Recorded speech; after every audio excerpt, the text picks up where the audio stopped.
चलो question number 5 पे चलते हैं। तो क्वेश्चन नंबर 5 हमारे पास क्या कह रहा है कि the half of perimeter of rectangular garden whose length is 4 metre more than the width. ठीक है, दे रखा है हमारे पास पेरीमीटर कितना 36 metre, find the diameter, sorry find the dimension of the garden. ठीक है, देखो अब इसको कह रहा है कि हमारे पास अभी ग्राफिकली मेथड से ही निकालना है कि देखो अब सिंपल सा है कि कोई एक गार्डन है, कोई गार्डन है A B C D। ठीक है, अब यहाँ पे कहीं ना कहीं कुछ बगीचे वगैरह लगे हैं। ठीक है,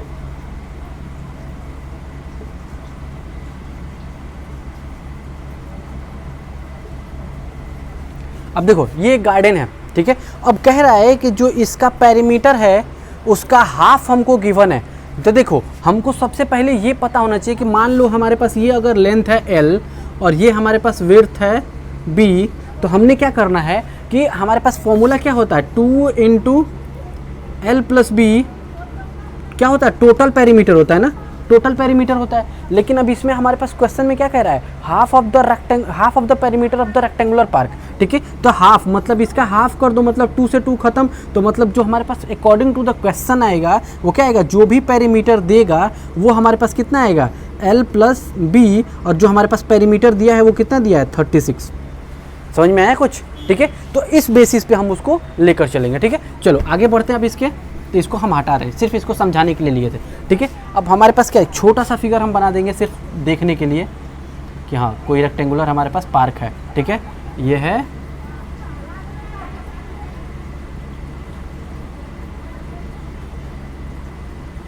रेक्टेंगुलर पार्क। ठीक है, अब देखो कह रहा है कि हमको रेक्टेंगुलर पार्क है। अब हम चाहे उसको लेंथ को L लेकर चलें या फिर हम विड्थ को B लेकर चलें, लेकिन हमारे पास क्या है कि हम इक्वेशंस पे चल रहे हैं। तो हमारे पास x एंड y का जो इक्वेशंस लेकर चलते हैं वो हमारे पास हमेशा हम वही लेकर चल रहे हैं। तो हम क्या करें, लेंथ को x लेते हैं और विड्थ को y लेते हैं। तो हम क्या करेंगे, यहाँ पे क्वेश्चन नंबर है हमारे पास 5 solution.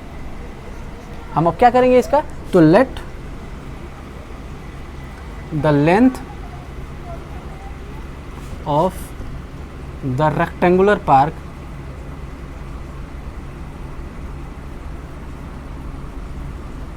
is equal to x metre. ठीक है, अब सेम ऐसी जब हमारे पास लेंथ ले लिया हमने x मीटर, तो विड्थ भी हमको लेना पड़ेगा। तो लेट द विड्थ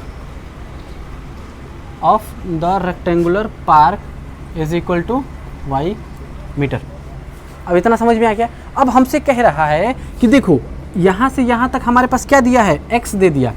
चलो यहाँ से लेके यहाँ तक हमको दिया है y मीटर का, यहाँ से लेके यहाँ तक हमको दिया है x मीटर का। ठीक है, तो हमारे पास इस तरह से अगर हम देखें तो इसका जो पेरीमीटर होगा, पेरीमीटर इज इक्वल टू क्या हो जाएगा हमारे पास 2 इंटू एक्स प्लस वाई। ठीक है, तो लेकिन हमसे कह रहा है कि पेरीमीटर का हाफ, तो हम यहाँ क्या लिखेंगे, half perimeter is equal to क्या हो जाएगा 2 इंटू एक्स प्लस वाई, और हाफ मतलब क्या बाई 2, मतलब क्या 2 से 2 कट गया। तो हाफ पेरीमीटर मतलब हमारे पास जो गिवन है वो इज इक्वल टू कितना x प्लस वाई, और हमारे पास हाफ पेरीमीटर गिवन कितना है 36 मीटर का। ठीक है, तो मतलब हमारे पास इसके अकॉर्डिंग टू द क्वेश्चन, तो हम यहाँ क्या लिखेंगे, according to the first condition हमारे पास क्या हो जाएगा x प्लस का y इज इक्वल टू कितना 36 मीटर, और ये हो जाएगा हमारे पास इक्वेशन वाले। मीटर को हटा दो अभी यहाँ से। ठीक है, हमारे पास क्योंकि सभी का सभी लेंथ हम मीटर में लेकर चल रहे हैं, तो हमारे पास पहला इक्वेशन क्या आया, x plus y is equal to कितना 36 metre according to the first condition. ठीक है, अगर नहीं तो तुम ऐसे भी लिख सकते हो कि therefore the half of the perimeter, जैसे कि हमने वैसे वहाँ पे किया था। ठीक है, हाफ गिवन देखो गिवन हमको लिखेगा वहाँ पे कि half of the perimeter of the rectangular park is 36। तो हाफ ऑफ द पेरीमीटर मतलब क्या, पेरीमीटर हमारे पास 2 प्लस एल प्लस बी मतलब एक्स प्लस वाई। ठीक है, अब हमारे पास इसका हाफ मतलब बाई 2 कर दो, 2 से 2 कट जाएगा, हमारा आ जाएगा ये। ठीक है, तो या फिर हम कंडीशन 1 करके लिख देंगे। तो देखो अगर लिखना चाहो तो इसको ऐसे ब्रैकेट में लिख लेना साइड में। ठीक है, अगर ना लिखना चाहो तो कोई फर्क नहीं पड़ता है इसको लिखने की। ठीक है, मत लिखना। ठीक, अब इस पर पहला इक्वेशन आ गया। ठीक, अब देखो हमारे पास दूसरा कंडीशन क्या कह रहा है। अब according to the second condition अगर हम देखें, according to second condition second condition हमसे क्या कह रहा है, कह रहा है कि whose length is 4 more than its width. अब देखो जो लेंथ है, तो लेंथ हमारे पास है x, वो कितना है 4 मोर देन इट्स विड्थ, मतलब क्या y प्लस 4। विड्थ जो x जो है विड्थ से 4 ज़्यादा है, मतलब ये इक्वल कब होगा, जब विड्थ में हम 4 मीटर जोड़ देंगे, ठीक है, ऐड कर देंगे 4 मीटर का, तब जाके हमारे पास x के बराबर हो जाएगा। तो हमारे पास ये इक्वेशन, तो देखो अब y को इधर भेज दो, तो x minus y is equal to कितना 4, इक्वेशन नंबर 2। दो इक्वेशन आ गया हमारे पास। अब दोनों इक्वेशन को हम क्या करेंगे, सॉल्व कर देंगे। तो दोनों इक्वेशन को सॉल्व करेंगे तो हमारे पास क्या आ जाएगा, दोनों इक्वेशन का अलग अलग हमारे पास क्या निकलेगा ग्राफिकली। देखो अब इसमें जो भी हमारे पास एक्सरसाइज 3.2 में जो भी हमारे पास क्वेश्चन क्या आएगा, देखो अगर ऐसा क्वेश्चन दिया, ये वाला 2 क्वेश्चन, जब हम आगे पढ़ेंगे फर्दर तो हमारे पास एलिमिनेशन मेथड भी आएगा, सब्स्टिट्यूशन भी आएगा, क्रॉस मल्टीप्लिकेशन भी आएगा, और हमारे पास क्या होगा छोटा सा, जैसे क्या कहते हैं उसको, मिनिमाइज, क्या रिड्यूसिंग मेथड। तो हमारे पास रिड्यूसिंग तो इसमें नहीं लगेगा, लेकिन एलिमिनेशन हो सकता है, और क्या सब्स्टिट्यूशन, और हम क्या कर सकते हैं, और एक और होता है हमारे पास क्या, बताओ।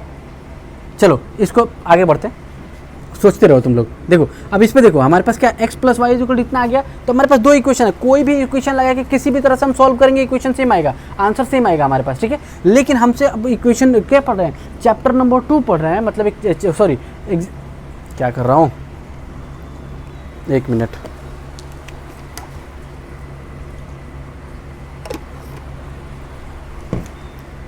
देखो हम यहाँ क्या पढ़ रहे हैं, हम पढ़ रहे हैं एक देखो एक्सरसाइज नंबर 3.2। एक्सरसाइज 3.2 हमको ग्राफिकल ही पढ़ना है, तो मतलब हम ग्राफिकली सॉल्व करके दिखाएंगे इसको कि हमारे पास x की वैल्यू कितना है, y की वैल्यू कितना है। चलो ठीक है, तो ये वाला भी मिटा दे रहा हूँ, ठीक है, क्योंकि थोड़ा सा हमको जगह चाहिए यहाँ पे। चलो क्योंकि हमारे पास हमको सॉल्व करना है यहाँ पे। देखो इक्वेशन 1 हमारे पास कितना है, x plus y is equal to 36। तो देखो इक्वेशन नंबर 1 और x माइनस का y is equal to 4, equation number 2। तो हम क्या करेंगे अब यहाँ पे, ऑन सॉल्विंग इक्वेशन 1, ठीक है। अब इक्वेशन 1 को सॉल्व करो। तो अब इक्वेशन 1 को जब हम सॉल्व करेंगे तो जरा देखो x को कितना लें कि y की वैल्यू हमारे पास छोटा से छोटा आ जाए, ठीक है। तो अगर हम देखते हैं तो हम क्या करें, x की वैल्यू कितना लें और y की वैल्यू कितना लें। जब x की वैल्यू देखो अगर 0 लेते हैं तो y की वैल्यू 36 आ रहा है, मतलब बहुत बड़ा इक्वेशन बनेगा। तो हम x की वैल्यू थोड़ा बड़ा लेकर चले हैं कि हमारे पास x की वैल्यू थोड़ा छोटा आ जाए। मतलब लेवल में कब जाएगा, हाफ कर दो दोनों को, 36 को हाफ कर दो तो 18, तो x इज इक्वल टू 18 ले लो, y इज इक्वल टू 18 आ जाएगा, ठीक है। तो छोड़ो वो बहुत लंबा चला जाएगा, तो उससे भी चलो x इज इक्वल टू 20 ले लो। तो when x is equal to 20, ठीक है। जैसे x इज इक्वल टू 20 लेंगे तो 20 plus y is equal to 36, y is equal to कितना हो जाएगा, ये हो जाएगा 16। अब दूसरे वाले में ले लो, when y is equal to, अब y को कितना लेकर चलना है, तो y को कितना लेकर चलें, y भी कुछ ले लो, कुछ बड़ा सा y लेंगे। अच्छा x को ही ले लो ना, जब x ही हम इतना बड़ा ले रहे हैं तो x को ही ले लो, y को क्यों बार बार लेना, ठीक है। तो हम x को ही ले लेते हैं। तो x इज इक्वल टू, अब यहाँ पे ले लो कुछ भी ले लो, तो यहाँ पे x इज इक्वल टू 12 ले लें, sorry 22, x is equal to 22, ठीक है।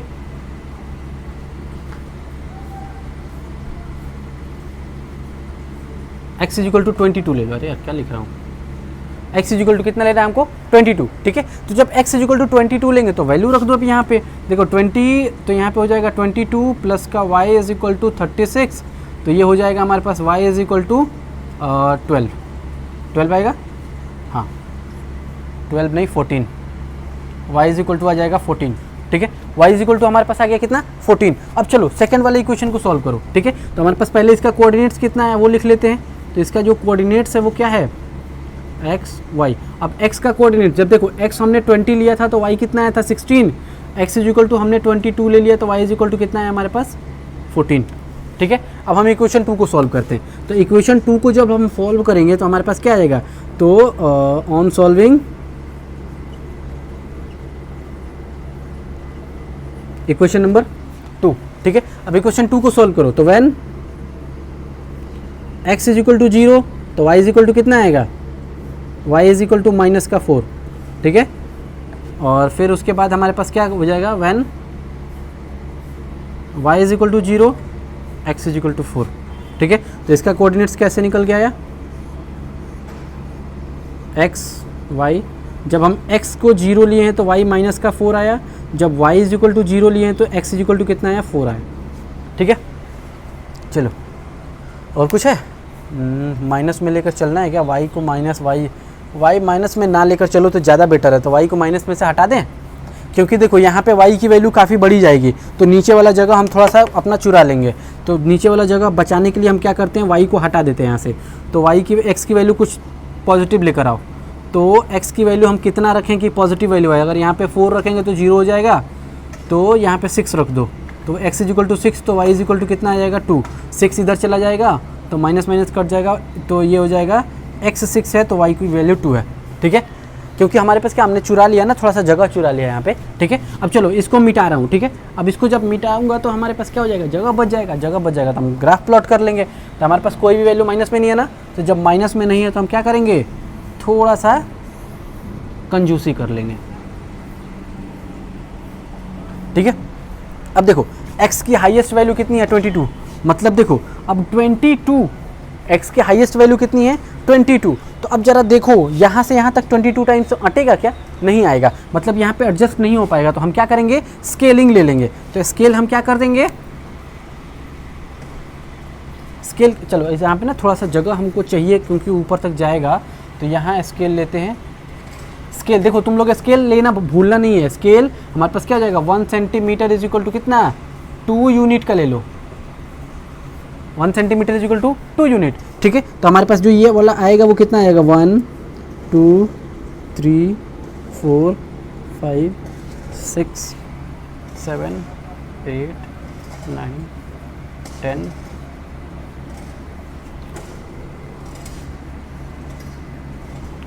और यहाँ पे है 11।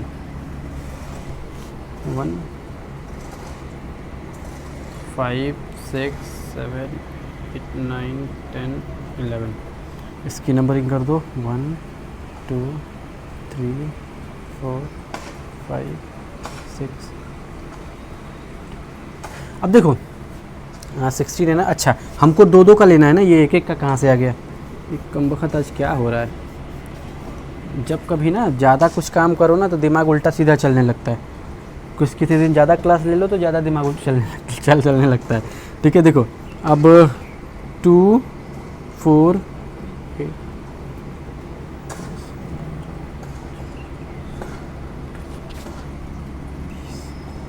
22, ये हो जाएगा हमारे पास 2 4 6 8 10 12 14 16 18 20।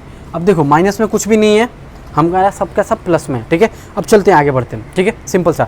अब देखो हम जब इसको ग्राफ को प्लॉट करेंगे तो हमारे पास ग्राफ प्लॉट कैसे का, इक्वेशन फर्स्ट से करो। तो जब हमारे पास x का 20 है तो y का कितना है, x का 20 y का 16, मतलब हमारे पास y का 16 यहाँ से जाएगा और ऐसे जाते जाते जाते जाते यहाँ पे जाके ये वाला कुछ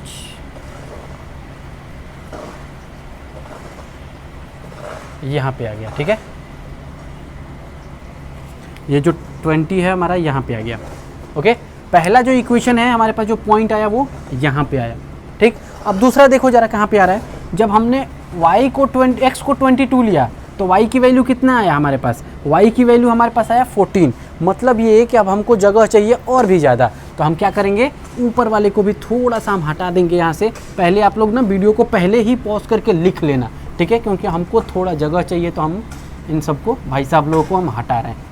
ठीक है, अब देखो हमारे पास क्या हो गया, x का 22 और y का हमारे पास कितना आ रहा है, 14। मतलब देखो 14 यहाँ से कुछ ऐसे ही जाएगा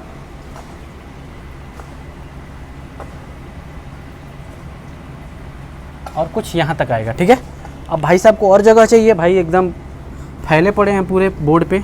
ठीक है, तो यहाँ से इनको हटा देते हैं। ठीक है, भाई साहब को जगह ही दे देते हैं थोड़ा सा, और भाई ले ही लो अपना मोटे पड़ा। ठीक है, देखो अब हमारे पास 22, तो 22 जो आया हमारे पास कुछ यहाँ पे पॉइंट आया, मतलब ये जो पॉइंट आया हमारा यहाँ पे आया। ठीक है, तो ये यहाँ पे आ गया। मतलब पहला जो ग्राफ बना वो कैसे बना हमारे पास, ये ऐसे ग्राफ बना। ठीक है, पहला ग्राफ हमारा बन गया। अब दूसरे ग्राफ पे चलते हैं। तो पहले ग्राफ जब हो गया तो इनको हटा ही दो क्योंकि हमारा बोर्ड थोड़ा साफ़ सुथरा दिखे। ठीक ठीक है। अब चलो अब दूसरे वाले इक्वेशन पे चलते हैं। दूसरा इक्वेशन हमारे पास क्या कह रहा है, जब x 6 है तो y कितना है 2 है, तो मतलब y का 2 और x का कितना 6, तो मतलब हमारे पास कहाँ तक जाएगा, ये चला जा। हाँ रुक जा भाई, कहाँ भाग रहा है, अब तू कहाँ से आ रहा है यार, यहाँ पे आ गया, ठीक है।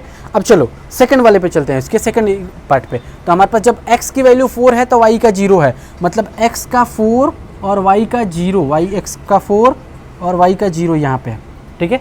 तो मतलब जो इक्वेशन हमारा बन के आया वो कहाँ आया, देखो ऐसे, ये वाला देखो, ये कुछ ऐसे बन के आ रहा है, ठीक है। अब इसी को हम क्या करेंगे, इसको उठा देंगे ऊपर। अच्छा वाह क्या बात है। अब देखो हमारे पास पॉइंट लिख लेते हैं। सबसे पहले ये गलती बार बार हो रही है क्या, कि हम कोऑर्डिनेट्स को बताने के चक्कर, समझाने के चक्कर में कोऑर्डिनेट्स भूल जा रहे हैं। ये कोऑर्डिनेट्स कितना था 22 एंड 14, ये कोऑर्डिनेट्स कितना था 20 एंड 16, ये कोऑर्डिनेट्स कितना था 4 एंड 0, ये कोऑर्डिनेट्स कितना था 6 एंड 2, सारे कोऑर्डिनेट्स हमने लिख लिया, ठीक है। अब देखो हमको बताना था कि लेंथ कितना है और विड्थ कितना है। ज़रा ध्यान से देखो हमारे पास क्या, ये लाइन एक दूसरे को कहाँ इंटरसेक्ट कर रही हैं, इसी पॉइंट पे जहाँ पे एक हमने क्या किया था, पॉइंट 20 और 16 वाला जो कोऑर्डिनेट्स था वहीं पे जाके, तो इसको भी, ये भी एग्जिस्ट कर गए भाई साहब। मतलब कह रहे हैं कि भाई हमको भी यहीं मिलना है, तो इधर उधर मत भाग, ठीक है। तो ये भी बोला कि चल भाई आजा तू भी, मैं यहीं मिल लेता हूँ। ये दोनों भाई साहब जाके यहाँ संबंधी बन गए, ठीक है। चलो तो अब आगे बढ़ते हैं अब इसके। तो अब हमको बताना था कि लेंथ और विड्थ हमारे पास निकालना है, तो कैसे निकालेंगे। तो सबसे पहले हम क्या लिखेंगे कि हेयर, जगह ढूंढ लो भाई जगह, चलो यहीं लिख देते हैं, इस साहब को हटा देते हैं, इन साहब की ज़रूरत नहीं है अभी, ठीक है। तो हम क्या लिखेंगे यहाँ पे, here the given pair of linear equation are intersects each other, ठीक है। अब एक दूसरे को क्या कर रही हैं, इंटरसेक्ट कर रही हैं, और इंटरसेक्ट कर तो रही हैं लेकिन किस पॉइंट पे, एट पॉइंट किस पे 20 एंड 16 पे, ठीक है। तो देयरफॉर तो हमारे पास क्या हो जाएगा, length is equal to x, और x इज इक्वल टू हमारे पास कितना है 20 मीटर, और हमारे पास क्या निकल जाएगा, width is equal to y, और y इज इक्वल टू हमारे पास कितना निकल जाएगा 16 मीटर, और यही हो जाएगा हमारे पास क्या फाइनल आंसर। हो गया, हमसे पूछ रहा था ना डायमेंशंस निकालने के लिए, मतलब x और y की वैल्यू पूछ रहा था, लेंथ और विड्थ पूछ रहा था, लेंथ और विड्थ हमारे पास निकल गया, और ये हो गया हमारा फाइनल आंसर इसका, ठीक है। चलो इसके बाद ना एक ही क्वेश्चन बचा है, और एक ही क्वेश्चन, एक नहीं दो क्वेश्चन है, क्वेश्चन नंबर 6 और क्वेश्चन नंबर 7। चलो करते हैं, आगे बढ़ते हैं फिर।